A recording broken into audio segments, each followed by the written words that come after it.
નમસ્કાર દર્શક મિત્રો, હું છું રૂપલ વાંજિયા. સંપૂર્ણ ન્યૂઝમાં આપનું સ્વાગત છે.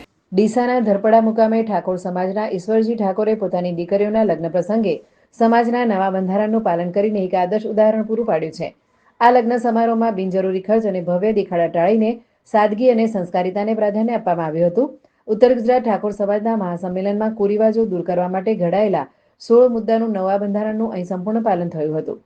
જાન લઈને આવેલા તેજમલજી સરદારજી ઢુવા, અભયસિંહ અજમલજી નવા અને દેવચંદજી વીરચંદજી ખોડાણા પરિવાર દ્વારા નવા બંધારણ અનુસાર માત્ર 11 વાહનો સાથે ઢોલ શરણાઈ સાથે જાન લાવવામાં આવી હતી.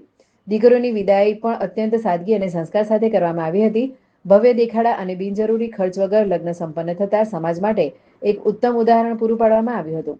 સમાજના આગેવાનો અને ગ્રામજનોએ આ પહેલને ઉમળકાભેર આવકારી હતી. ડીસામાં યોજાયેલા આ લગ્ન સમારોહે સાબિત કર્યું છે કે જો સમાજ એકતાથી આગળ વધે તો કુરિવાજો દૂર કરી નવી દિશામાં પ્રગતિ કરી શકાય છે. આવનારા સમયમાં પણ ઠાકોર સમાજ દ્વારા આવા આદર્શ લગ્નોનું અનુસરણ થાય તેવી અપેક્ષા વ્યક્ત કરવામાં આવી છે.